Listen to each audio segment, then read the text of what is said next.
This is Maggie Lamar with Cascade Avenue.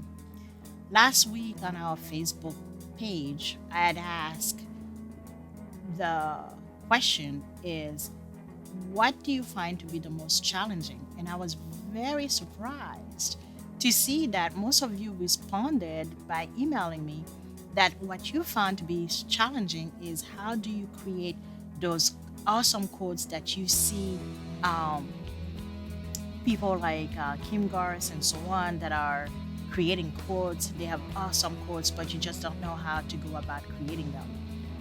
I can tell you that Kim is using Canva. Most people are using either Canva or they're using PicMonkey. You can certainly use both of those, but for time's sake, I do not have that much time to go around and do all the graphic design. So I prefer to use Quotes Cover because they do 90% of the work for me. So I don't have to go play around with fonts and so on.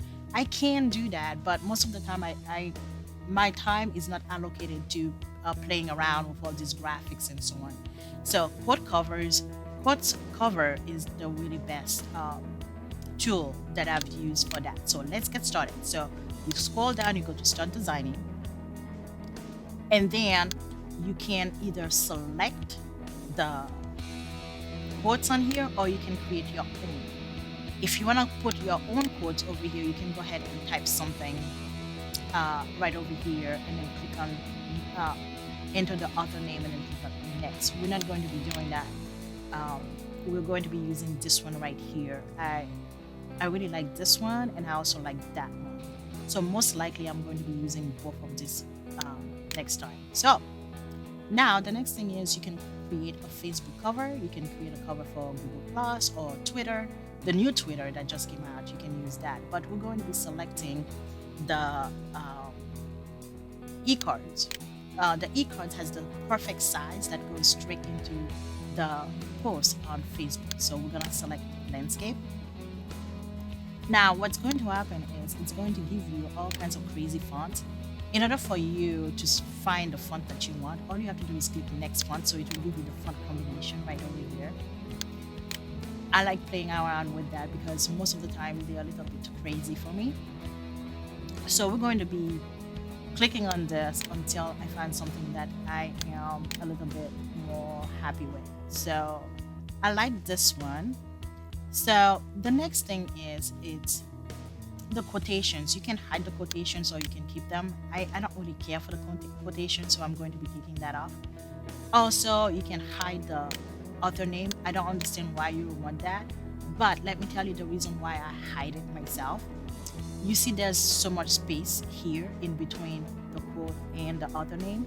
I like the author name to be further up underneath the quote. So that's the reason why I'm going to be hiding it. But make sure that you write down the name of the author so you can come back and make sure that you give them credit. The next thing is it's the background. I do not like the black background, so I'm gonna be doing the exact same thing I did before. Click on next until I find a background that I'm really happy with. You can also go ahead and enter a background of your own as well. So I'm pretty happy with this. But now that I'm looking at the font, I don't really like the font anymore. So what I'm going to do is that font is a little bit too small. This one you can hardly see it. So we're gonna keep on clicking on that until we find something we're really happy with. I don't really like that one either. So this one I really like, but it's kind of hard to read. I don't like the script font. It's just a matter. Okay, so I'm okay with that one. Actually, no, I don't really care. So you get the gist of it, of playing around with the fonts until it gives you a combination of something that you really like.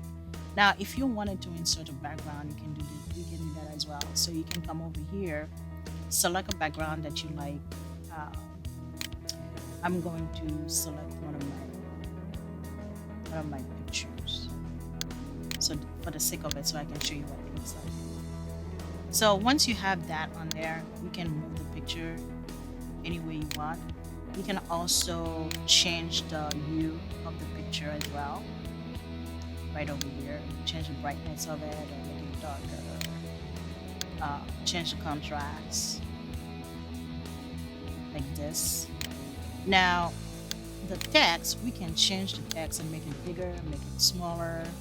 Uh, all you have to do is click on the side, click on it, and then it will give you the dimension so you're able to change that. Once you have that, then there's two ways you can save this. Actually, three ways. You can go ahead and publish it to your Facebook account, or you can save it.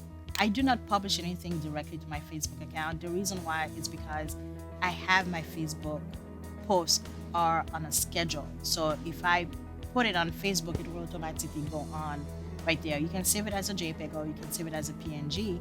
That will give you a transparent background. So there you have it. This is the easiest, the quickest way for creating quotes.